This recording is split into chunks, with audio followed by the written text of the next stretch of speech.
My younger brother, 2 years younger, he is an expert at putting this gospel into practice. I have given him so many opportunities for him to tell me my fault over the years. He knows what he is doing. Taking his toys, taking his clothes, saying something rude to him, leaving the potato chip container with the crumbs left in it back in the cabinet. Oh, actually, that's my dad. That's how he puts it into practice. All joking aside, to think about telling someone their fault between if you're the offended one and going to the person who offended you, if you think about that, that takes a lot of strength, courage, a lot of poise to do that. Often we don't do that. I'll be the first to admit, if someone offends me, I think, okay, should I let it slide, should I not? More often than not, I'll text someone, my brother, my mom, my dad, someone in my life, but I won't tell the person that offended me. And then it just sits there.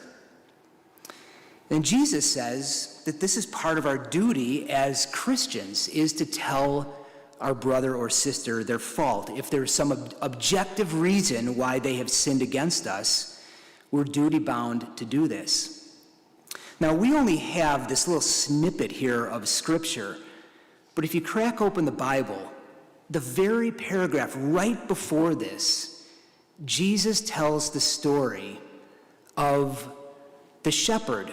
What man among you, having 100 sheep, and one going astray, would not leave the 99 in the hills and go after the one that has gone astray to bring him back?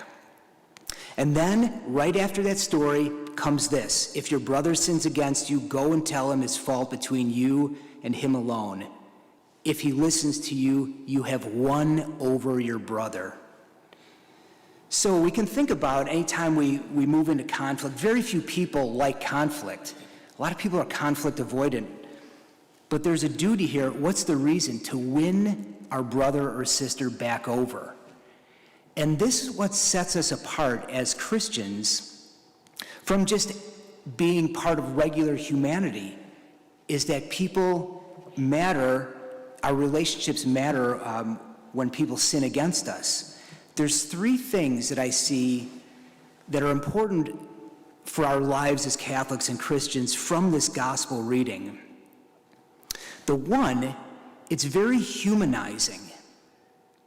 If we tell someone privately what they've done against us, and if we've won them back over, it's very humanizing. In general, you can see the tendency of just the general culture. The prevailing attitude at times is everything is permitted, but nothing is forgiven. So you can do everything, but if you do something against me, there's no forgiveness. But with Christians, not everything is permitted, but everything is forgiven. This is what sets us apart. It's humanizing. A person may have a blind spot. They're caught in a rut. And if you bring that to their attention, if they listen to you and you win them back over, that's beautiful. That's humanizing to the person. I didn't realize that about myself.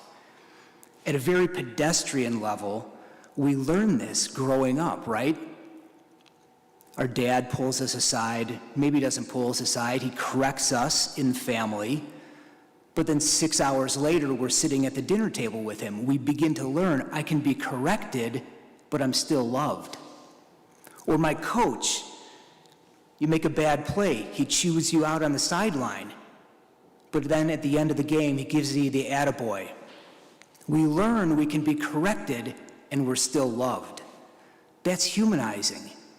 Rather than just living in a culture that wants to condemn. You're permitted to do everything, but if you mess up, there is no forgiveness.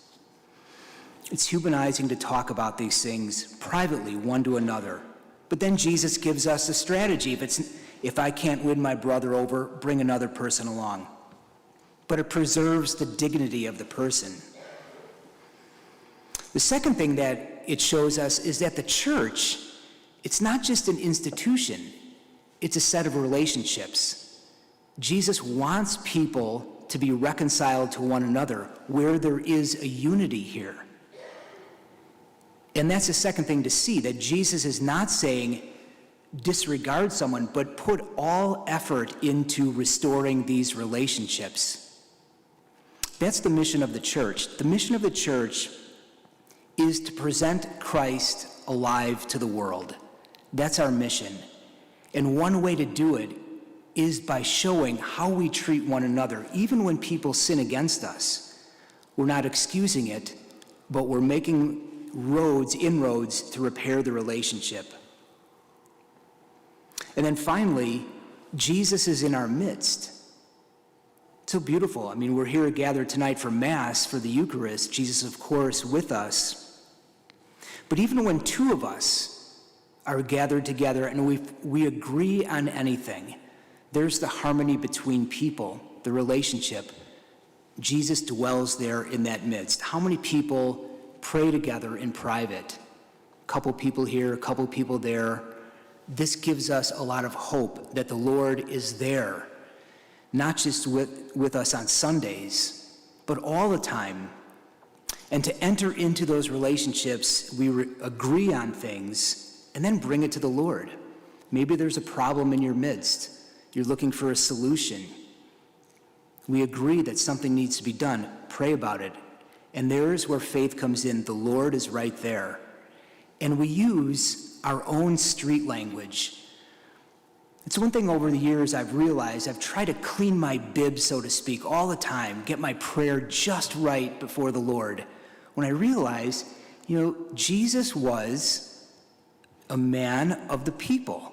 He walked from town to town. He spoke their language. He lived with them. He understands just normal speech. This is what I'm struggling with, Jesus, or this is what my friend and I are, or my spouse and I are. We agree on this. We need your help. We don't need to dress it up in something pretty, but what we do, we're simply honest with him. This is where our need is, where our lack is. Be in our midst as we believe you are. So I think this gospel passage is so important, especially in this time, to show the power of what the church really is. Not another institution among many institutions, but it is a set of relationships with Jesus first, and then all of us in communion with him. And to witness that to the world, to present Jesus alive to the world.